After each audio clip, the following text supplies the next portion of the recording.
नमस्कार, स्वागत है आपका हमारे चैनल पर। 29 जून को आस्था स्पिनटेक्स अपना आईपीओ लेकर आ रहे हैं। आज के वीडियो में इस आईपीओ का एनालिसिस करने वाले हैं। क्या इस आईपीओ में लिस्टिंग गेन के लिए अप्लाई करने का डिसीजन सही साबित होगा? इस सवाल का जवाब भी आपको इस वीडियो के एंड तक मिल जाएगा। आस्था स्पिनटेक्स आईपीओ के एनालिसिस के अलावा हम टर्टलमेंट fintech solutions IPO, एडविट jewels IPO और वाटरवेज लेजर टूरिज्म आईपीओ के अपडेट भी जानेंगे। तो चलिए शुरुआत करते हैं आज के वीडियो की। टर्टलमेंट फिनटेक सॉल्यूशंस आईपीओ आज आपको अलॉट हो गया होगा। अगर आपको इस आईपीओ के शेयर अलॉट नहीं हुए तो कल 25 जून से रिफंड मिलना शुरू हो जाएगा। टर्टलमेंट आईपीओ के सब्सक्रिप्शन की बात की जाए तो इस आईपीओ का टोटल सब्सक्रिप्शन केवल 1.24 टाइम्स हुआ, जिसमें क्यूआईबी ने 1.63 टाइम्स सब्सक्राइब किया, एनआईए ने 0.55 टाइम ही सब्सक्राइब किया और रिटेल इन्वेस्टर ने केवल 1.11 टाइम सब्सक्राइब किया। अगर किसी इन्वेस्टर ने एनआईए कैटेगरी में इस आईपीओ में अप्लाई किया था तो उस इन्वेस्टर को लगभग सारे लॉट अलॉट हो चुके होंगे और रिटेल कैटेगरी में भी लगभग सभी इन्वेस्टर को यह आईपीओ अलॉट हो चुका होगा। बात करें तो ग्रे मार्केट में डिमांड की, अभी इस आईपीओ के लिए जीएमपी 0 चल रहा है। अभी के जीएमपी को देखते हुए इस आईपीओ से लिस्टिंग गेन की उम्मीद कम लग रही है। हो सकता है लिस्टिंग डे पर इस आईपीओ के शेयर नेगेटिव में लिस्ट हो और इन्वेस्टर को लॉस हो जाए। चलिए अब Advait jewels and waterways leisure tourism IPO का अपडेट जान लेते हैं। एडविट ज्वेल्स आईपीओ के सब्सक्रिप्शन के 2 दिन हो चुके हैं और अप्लाई करने के लिए 1 दिन अभी बचा हुआ है। एडविट ज्वेल्स आईपीओ के लिए 2 दिन का टोटल सब्सक्रिप्शन 44.26 टाइम्स रहा, जिसमें क्यूआईबी ने 1.56 टाइम्स सब्सक्राइब किया, एनआई ने 121.32 टाइम्स और रिटेल इन्वेस्टर ने 35.60 टाइम्स सब्सक्राइब किया। अभी इस आईपीओ के लिए जीएमपी 51 रुपीज चल रहा है।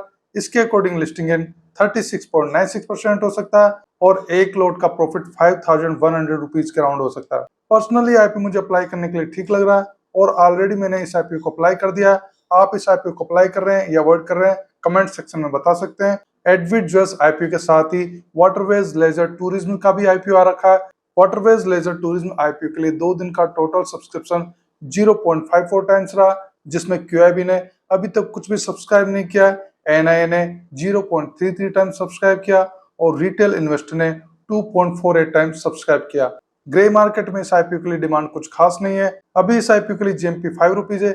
इसके अकॉर्डिंग लिस्टिंग है 0.62% हो सकता है और एक लोट का प्रॉफिट 90 रुपीज हो सकता है। पर्सनली आईपीओ मुझे अप्लाई करने के लिए ठीक नहीं लग रहा, मैंने इस आईपीओ को अवॉइड किया है। आप इस आईपीओ को अप्लाई कर रहे हैं या अवॉइड कर रहे हैं, कमेंट सेक्शन में बता सकते हैं। चलिए अब 29 जून को आने वाले आस्था स्पिनटेक्स आईपीओ के बारे में बात करते हैं। Aastha spintex limited cotton yarn के प्रोडक्शन के बिजनेस में एंगेज्ड है। इनके प्रोडक्ट्स की रेंज में combed yarn, combed compact yarn, comber, flat और लिक्रीन है। इनके प्रोडक्ट्स डेनिम, टेरिटोवल, shirting, sheeting, sweater, socks, home textile and industrial fabrics में यूज होते हैं। कंपनी की एक automated integrated spinning and ginning manufacturing facility Halvad, Morbi, Gujarat में है। ये कंपनी 2013 में इनकॉर्पोरेट हुई। इनका ऑफिस हलवद, मोरबी, गुजरात में है। कंपनी के प्रोमोटर्स पटेल दिव्यांग जसवंत भाई, रसिकलाल वालजीभाई पटेल, गोठी विवेक रसिकलाल और जसवंत भाई वालजीभाई पटेल है। अभी प्रमोटर की होल्डिंग 74.23% है। आईपीओ इशू के बाद में इनकी होल्डिंग 53.21% रह जाएगी। कंपनी का मार्केट कैप 600.33 करोड़ है। ये तो कंपनी की प्रोफाइल की बात हुई। चलिए कंपनी के फाइनेंशियल देखते हैं। 2025 फाइनेंशियल ईयर में इनके एसेट 274.20 करोड़ है। इनके एसेट में लगातार ग्रोथ है। रेवेन्यू 352.17 करोड़ है। इनका रेवेन्यू 15.21% इंक्रीज हुआ। प्रॉफिट 22.92 करोड़ है। इनके प्रॉफिट में बहुत अच्छी ग्रोथ हुई है, जो कि 40.70% की ग्रोथ है। इबिटा 46.36 करोड़ है। इबिटा में भी अच्छी ग्रोथ है। नेटवर्थ 121.05 करोड़ है। नेटवर्थ में भी अच्छी ग्रोथ है।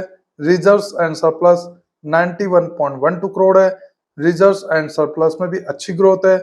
उधारी 95.05 करोड़ है। उधारी लगातार बढ़ती जा रही है, जिस पर कंट्रोल करने की जरूरत है।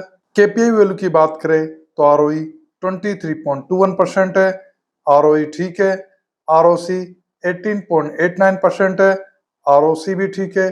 डेट इक्विटी 0.79 है। डेट इक्विटी ज्यादा है। आरओएनडब्ल्यू 18.93% है। आरओएनडब्ल्यू भी ठीक है। पेट मार्जिन 6.53% है। पेट मार्जिन कम है। इबिट्टा मार्जिन 13.20% है। EBITDA मार्जिन भी ठीक है। प्राइस टू बुक वैल्यू 3.11 है। प्राइस टू बुक वैल्यू थोड़े से ज्यादा है। ओवरऑल फाइनेंशियल की बात की जाए तो फाइनेंशियल इनके ठीक ठाक है। इनके एसेट, नेटवर्थ, रिजर्व्स में ग्रोथ हो रही है। प्रॉफिट और EBITDA में भी ग्रोथ कर रहे हैं। उधारी इनकी ज्यादा है। अगर ये अपनी उधारी पर कंट्रोल कर लेते हैं तो इनके फाइनेंशियल स्ट्रॉन्ग हो जाएंगे। आईपीओ का टोटल इश्यू साइज 170 करोड़ है, जो कि पूरा फ्रेश इशू है। एक शेयर की प्राइस 125 से लेके 136 रुपीज है। एक लोट में 110 शेयर है और एक लोट का अमाउंट 14,960 रुपीज है। रिटेल इन्वेस्टर मिनिमम 1 लोट के लिए और मैक्सिमम 13 लोट के लिए अप्लाई कर सकते हैं। स्मॉल HNI मिनिमम 14 लोट और मैक्सिमम 66 लोट के लिए अप्लाई कर सकते हैं और बिग HNI मिनिमम 67 लोट के लिए अप्लाई कर सकते हैं। ये आईपीओ 29 जून से लेकर 1 जुलाई तक अप्लाई किया जा सकता है। अलॉटमेंट 2 जुलाई को होगा। रिफंड 3 जुलाई से मिलना शुरू हो जाएगा। जिन इन्वेस्टर को आईपीओ अलॉट होगा उनके डीमैट अकाउंट में शेयर 3 जुलाई को क्रेडिट कर दी जाएंगे और स्टॉक एक्सचेंज में आईपीओ के शेयर 6 जुलाई को लिस्ट होंगे। आईपीओ में रिजर्वेशन QIB के लिए 20%, रिटेल के लिए 40% और NII के लिए भी 40% है। कंपनी का आईपीओ लाने का ऑब्जेक्ट क्या है, चलिए उस पर नजर डालते हैं। आईपीओ फंड से 111.51 crore falcon yards private limited के एक्विजिशन के परचेज में होने वाले पार्ट पेमेंट में, 10 crore falcon yards private limited के वर्किंग कैपिटल रिक्वायरमेंट में और balance fund general corporate purposes में यूज करने वाले। चलिए आईपीओ के नेगेटिव और पॉजिटिव पॉइंट देखते हैं। नेगेटिव पॉइंट में कंपनी की उधारी ज्यादा है और उधारी ज्यादा होने के बावजूद भी ये आईपीओ फंड का यूज अपनी उधारी पे करने में नहीं कर रहे हैं। पॉजिटिव पॉइंट में इशू साइज का 100% पोर्शन फ्रेश इशू है। प्रोमोटर होल्डिंग ठीक है और फाइनेंशियल भी ठीक है। ग्रे मार्केट में डिमांड की बात की जाए तो अभी इस आईपीओ के लिए GMP 0 चल रहा है। चलिए आईपीओ को समराइज करते हैं। आईपीओ में QIB के लिए केवल 20% रिजर्वेशन है, जो कि आईपीओ के लिए नेगेटिव पॉइंट है। कंपनी की उधारी ज्यादा है लेकिन फिर भी ये अपना आईपीओ का फंड उधारी पे करने में नहीं कर रहे हैं। आईपीओ के बाद में इनकी प्रोमोटर होल्डिंग 53.21% रह जाएगी। वैसे ये प्रोमोटर होल्डिंग कम तो नहीं कह सकते, लेकिन फिर भी ये बॉर्डर लाइन पर आ चुकी है। आईपीओ में वैल्यूएशन ठीक ठाक है लेकिन ज्यादा अट्रैक्टिव नहीं कर सकते हैं। ओवरऑल आईपीओ की बात की जाए तो पर्सनली आईपीओ मुझे अप्लाई करने के लिए ठीक नहीं लग रहा। सबसे नेगेटिव पॉइंट यही है कि आईपीओ में QIB के लिए केवल 20% रिजर्वेशन रखा है। इस आईपीओ से लिस्टिंग गेन की उम्मीद कम लग रही है। आप इस आईपीओ को अप्लाई कर रहे हैं या अवॉइड कर रहे हैं, कमेंट सेक्शन में बता सकते हैं। आपको इस आईपीओ को और अपडेट 28 जून से मेरे यूट्यूब चैनल पेज पर पोस्ट में और व्हाट्सएप चैनल में मिलता रहेगा। व्हाट्सएप चैनल का लिंक भी डिस्क्रिप्शन में दिया गया है। इस वीडियो को लाइक कीजिए, शेयर कीजिए। अगर आप हमारे चैनल पर नए हैं तो चैनल को सब्सक्राइब कर लीजिए। वीडियो देखने के लिए धन्यवाद।